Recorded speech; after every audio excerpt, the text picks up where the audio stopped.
Welcome to Ancient Echoes, Coins and Culture of the Ancients, the channel that takes you on a captivating journey through the intricate tapestry of history, numismatics, and the rich cultural heritage of civilizations long past. I'm your host, and together we'll dive deep into the fascinating world of ancient coins. Those small, metallic windows into the past that reveal stories of empires, trade, artistry, and the essence of societies that once flourished. Join me as we uncover the secrets behind these small but powerful artefacts, exploring the tales they tell about economies, politics, art, and the daily lives of our predecessors. We'll venture into the remarkable cultures that minted these coins, decoding symbols, inscriptions, and designs that carry the echoes of distant eras. So, whether you're a seasoned numismatist, a history enthusiast, or someone eager just to discover the hidden gems of antiquity, Ancient Echoes is your gateway to the enthralling world of coins and culture from ages gone by. In today's episode, we're going to be discussing Roman housing. In almost any city, there are marked differences between the housing of the rich and the poor. This socio-economic disparity was particularly prevalent in ancient Rome. There was a huge gulf between the emperors in their marble halls on the Palatine and the occupants of cheap top-floor apartments. Lower down the scale again were slaves, though a slave in a rich household might enjoy better accommodation than the very poorest free Roman, unable to afford any sort of housing. Here, the 4th century AD historian Ammianus Marcellinus records that some of the city's homeless sought nighttime shelter under the awnings that shaded Rome's theatre-goers from the daytime sun in some of the splendid entertainment buildings. Of the multitude of lower class and greatest poverty, some spend the entire night in wine shops and many sleeping under the awnings of the theatres. And that quote, as previously said, was from Ammianus Marcellinus. This image of the very poorest occupying a space meant for the cultured entertainment reminds us of the fact that in Rome, a relatively compact city with a population of around 1 million people, rich and poor were often in very close proximity to each other. Rome did have relatively rich and poor districts. We've heard, for example, that the cooler hilltops were favoured as locations for the villas of the rich, especially once the empress took over the whole of the aristocratic Palatine Hill in the centre of the city. Nonetheless, the close mixing of rich and poor was always a feature of daily life in the city. Julius Caesar, for example, lived in the notorious Suburra district, perhaps a populist touch, before he became a chief priest, a job which came with an official residence.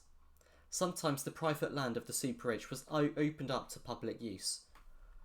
The Porticus Livii, a large public portico, was dedicated by Augustus in 7 BC on the site of the demolished villa of the notoriously luxury-loving and cruel aristocrat Vedius Pollio, who was notorious for throwing slaves who had displeased him into his pool of man-eating lampreys.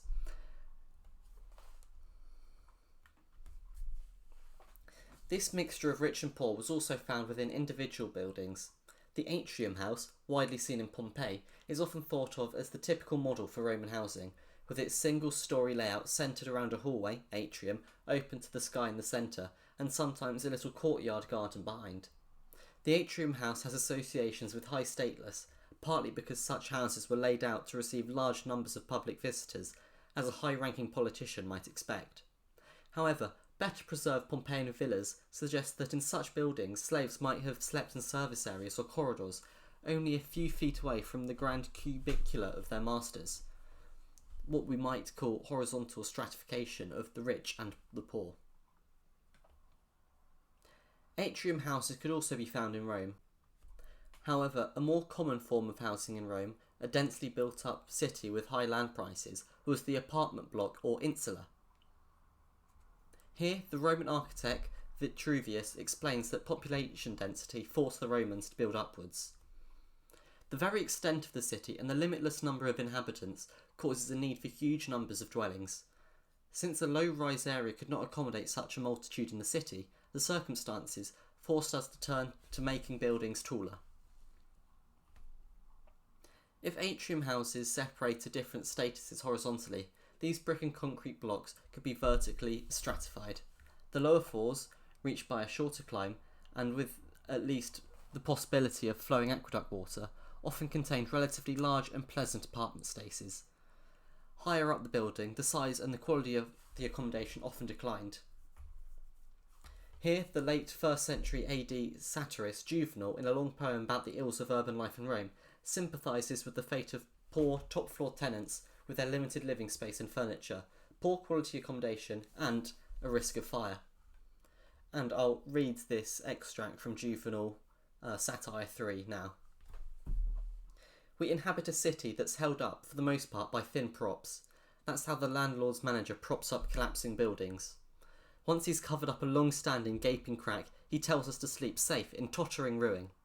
It's best to live where there's no fire, no nighttime panic. Your neighbour, Eucaglion, is already calling for your water and moving out his few belongings, and already your 3rd floor is starting to smoke. You're unaware, for if the alarm spreads up the stairwell from the bottom, he'll be the last to burn, who only has the roof tiles between himself and the rain, where the gentle doves find a place for their eggs. You have to be very rich to sleep well in this city.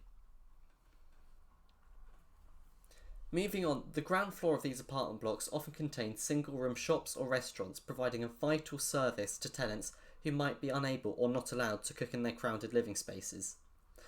Trajan's markets in Rome offered a good glimpse of this everyday architecture of commercial space with accommodation above, which must have once filled large areas around the city.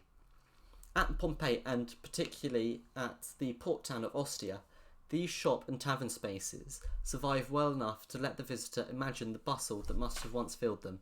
Here, the poet Martial, complaining about the traffic, helps us imagine the same crowded streets in Rome, celebrating an imperial edict that aimed to stop shopkeepers from infringing on the public street. And here's that Martial extract now. The cheeky shopkeepers had appropriately the entire city, no threshold kept within its own limits. You, Caesar, bade the narrow lines widen, and what had recently been an alleyway was now made into a proper thoroughfare.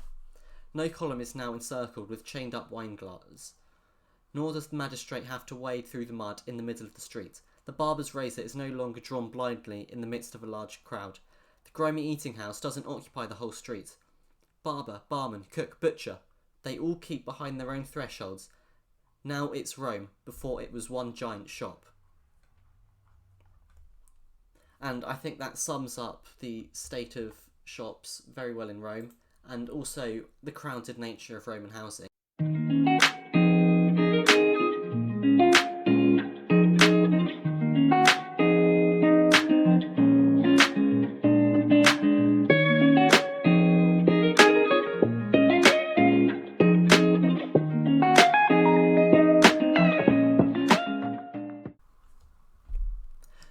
As we come to the end of this episode of Ancient Echoes, Coins and Culture of the Ancients, I want to thank you for joining me on this exploration of the past through the lens of numismatics. The journey we've embarked on is just the beginning, and there are countless more ancient coins and stories to uncover. If you've enjoyed this episode and want to continue delving into the captivating tales of ancient civilizations, be sure to subscribe to our channel so you never miss an episode. Until next time, I'm reminding you that the echoes of the past are still all around us, waiting to be heard. Thank you for tuning into Ancient Echoes, Coins and Culture of the Ancients.